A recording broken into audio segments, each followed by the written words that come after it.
ഇത്രയും നേരം അദ്ദേഹം പുള്ളി പറയുന്നത് ഈ സ്ത്രീയെ വസ്തുവായിട്ട് കാണുന്നു, അങ്ങനെ ഒന്നുമില്ല. വസ്തു ഞാൻ പറഞ്ഞു എന്തുകൊണ്ടാണ് കൃഷിയിടമെന്ന് കാണിച്ചത്, എത്ര മാന്യമായിട്ടാണ് അത് പറഞ്ഞേക്കുന്നത്. ആ വിത്തിടുന്ന സ്ഥലത്ത് മാത്രമേ നിങ്ങൾ ചെയ്യാവൂ എന്നർത്ഥം അതിനകത്ത് ക്ലിയർ ആയിട്ട് വരുന്നുണ്ട്. ഫ്രണ്ടിൽ കൂടെ പറ്റത്തുള്ള അത് അവര് ചോദിച്ചില്ല.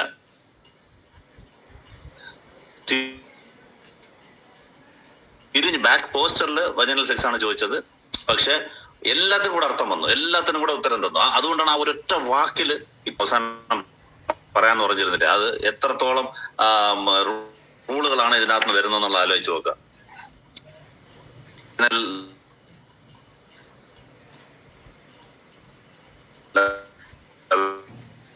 വേറെ ഹദീസിലും പറഞ്ഞിട്ടുണ്ട് ഫ്രണ്ടിൽ കൂടെ പറ്റത്തുള്ളൂ എന്നുള്ളത്. മുസ്ലിം 1439C ആണെന്ന് തോന്നുന്നു. അതിനകത്ത് ക്ലിയർ ആയിട്ട് 35C മാത്രമേ പാടുള്ളൂ എന്നുള്ള ഹദീസിനകത്ത് കാണാം.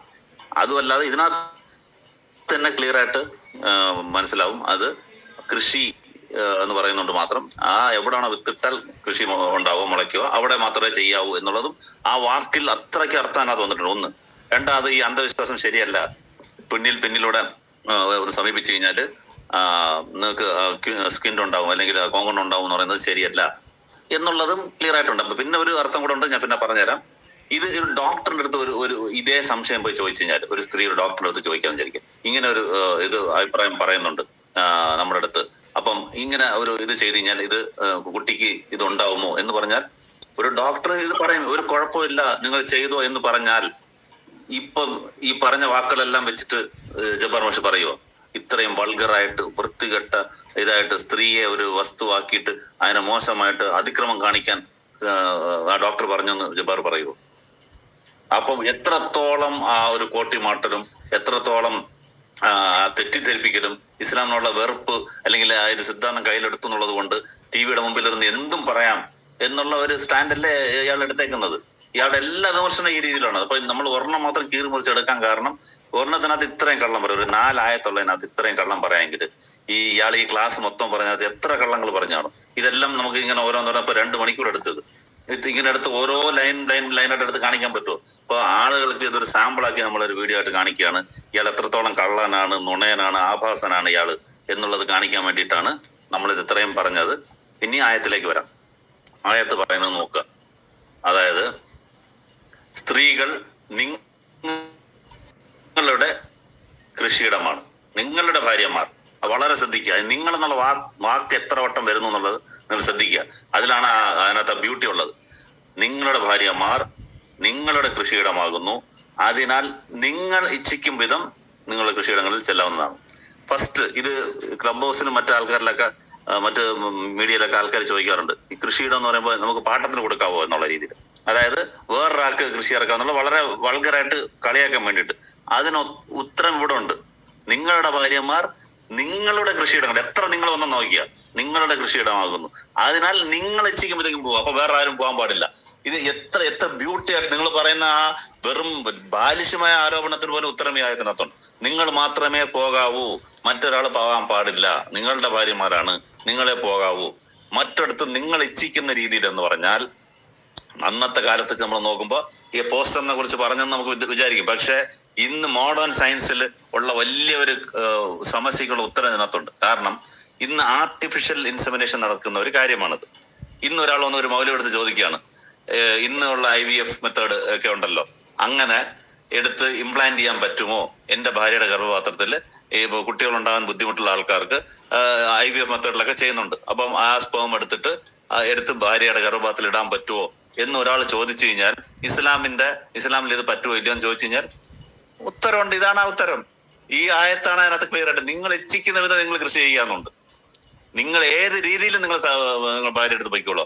അത് പോസ്റ്ററിനെ കുറിച്ച് പറഞ്ഞതാണെങ്കിലും ഇന്നത്തെ മോഡേൺ സമസ്യക്ക് ഉത്തരം ഇതിനകത്തുണ്ട്. നിങ്ങൾ IVF മെത്തേഡ് ചെയ്യാം, അല്ലാതെ ഡയറക്റ്റ് ലൈംഗിക ബന്ധം മാത്രമല്ല, ഇന്നുള്ള മോഡേൺ ടെക്നോളജി ഉപയോഗിച്ച് നിങ്ങൾക്ക് നിങ്ങളുടെ ഭാര്യ എടുത്ത് പോകാം. പക്ഷേ നിങ്ങളുടെ കൃഷിയിടമാണ്, നിങ്ങൾ മാത്രമേ പോകാവൂ. അതിന്റെ അർത്ഥം ചിലത് വേറെ ആൾക്കാരുടെ അടുത്ത് നിന്ന് ഇടുന്നുണ്ട്. ഈ ഒരു സിനിമയില് മോഹൻലാലിന്റെ ഒരു സിനിമയില് മോഹൻലാലും എന്താണ് രേഖയും തമ്മിലുള്ള ഒരു പടത്തിന്റെ പേര് ഞാൻ മറന്നുപോയി. അതിനകത്ത് വാടക ഗർഭപാത്രം, വാടക ഭാര്യ എന്ന് പറഞ്ഞെടുത്തിട്ട് വേറൊരു സ്ത്രീയിൽ ഇംപ്ലാന്റ് ചെയ്ത് വരുന്നുണ്ട്. അതൊക്കെ പലയിടത്തും നടക്കുന്നുണ്ട്. അത് പാടില്ല. നിങ്ങളുടെ കൃഷിയിടമാണ്, നിങ്ങൾ മാത്രമേ പോകാവൂ. നിങ്ങൾ എച്ചിക്കുന്ന രീതിയിൽ പോകാൻ വേറൊരാൾക്ക് വിടാൻ പറ്റില്ല, വേറൊരാളുടെ ഇടാൻ പറ്റത്തില്ല. അത് നിങ്ങൾ IVF നിങ്ങൾക്ക് പറ്റുമെങ്കിൽ പറ്റും, പക്ഷെ അതിനകത്ത് കുഴപ്പമുണ്ടെങ്കിൽ അത് പാടില്ല. വേറൊരാളുടെ കൊണ്ടുവന്ന് നിങ്ങളുടെ ഭാര്യത്ത് ഇടാൻ പാടില്ല എന്ന് വളരെ ധാർമ്മികമായ ഒരു സൊല്യൂഷൻ അതിനകത്ത് കൊടുത്തിട്ടുണ്ട്. ഇന്ന് പലരും പല രീതിയിൽ ചെയ്യുന്നുണ്ട്. അതിന് അതിനകത്തുള്ള പ്രശ്നങ്ങളൊക്കെ ആ പടത്തിൽ കാണിക്കുന്നുണ്ട്. ഇമോഷണൽ പ്രശ്നങ്ങളും അതൊക്കെ വരും. അത് ഇന്ന് മോഡേണിൽ മാത്രം വരുന്ന സംഭവമാണത്. അന്നത്തെ കാലത്ത് ഇത് ആരും ഇതിനെക്കുറിച്ച് ചിന്തിക്കത്തില്ല. അതും കൂടെ ഉൾപ്പെടുത്തിയാണ് ഇതിനകത്ത് പറഞ്ഞേക്കുന്നത്. അതാ ഞാൻ പറഞ്ഞത്. അവസാനം ഇത് പറയാം എന്തുകൊണ്ടാണ് കൃഷിയിടം എന്ന് പറഞ്ഞത്. നിങ്ങൾ എത്ര വട്ടം വന്ന് നോക്കുന്നത്, നിങ്ങൾ മാത്രമേ ചെയ്യാവൂ, വേറൊരാളുടെ ചെയ്യാൻ പാടില്ല എന്ന അത്രയ്ക്കും പറയുന്ന ഉദാത്തമായ ഒരു ആയത്തിനെ ഈ ജബ്ബാർ മാഷ് വന്നിട്ട് ഒരു യൂട്യൂബും ഒരു നെറ്റും ഉണ്ടെങ്കിൽ വായി തോന്നുന്ന പറയാന്നുള്ള രീതിയിൽ കൊണ്ടുവന്നിട്ട് ഇത് വിമർശിച്ചിരിക്കുകയാണ്. അപ്പൊ നമ്മൾ ഒരുപാട് ഇതിനകത്ത് പറഞ്ഞു. അപ്പൊ അതിനകത്ത് നമുക്ക് കൂടുതലായിട്ടൊന്നും പറയാനില്ല. ഇത്രയേ ഉള്ളൂ. അസ്സലാമു അലൈക്കും. പിന്നെ ഒരു കാര്യം കൂടെ, സ്ത്രീകളെ മാത്രം അഭിസംബോധന ചെയ്യുന്നു, പുരുഷൻ മാത്രമേ അഭിസംബോധന ചെയ്യുന്നുള്ള ഒരു ചോദ്യം കൂടെ പറഞ്ഞു. അതിന് ഇപ്പൊ റെഫറൻസ് എന്റെ കയ്യിലില്ല. എന്നാലും ഞാൻ പൊതുവെ പറയാം.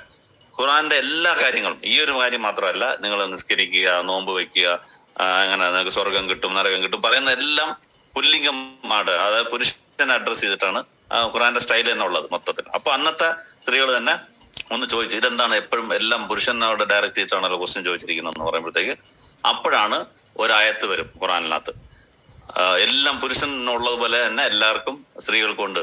സത്യവിശ്വാസികളായ പുരുഷനും സത്യവിശ്വാസിയായ സ്ത്രീയും, വിശ്വസിച്ച മോമിനായ സ്ത്രീകളും മോമിനായ സ്ത്രീയും, നിസ്കരിക്കുന്ന സ്ത്രീയും നിസ്കനായ പുരുഷൻ എന്ന് പറഞ്ഞ് എല്ലാം സ്ത്രീ പുരുഷൻ അതെല്ലാം നിങ്ങൾക്ക് ഒന്നിച്ചു വരും എന്ന് പറഞ്ഞാൽ ഒറ്റ ആയത്തില് നിങ്ങൾക്ക് രണ്ടുപേർക്കും കിട്ടും എന്നുള്ളത് ഒരായത്തിൽ ചേർത്തു. കാരണം അല്ലെങ്കിൽ എന്താന്ന് വെച്ചാൽ ഒരു സ്ഥലത്ത് പുരുഷനോട് നിസ്കരിക്കാൻ പറയണം, അടുത്ത ആയത്തിൽ സ്ത്രീലിംഗത്തിൽ പറയണം.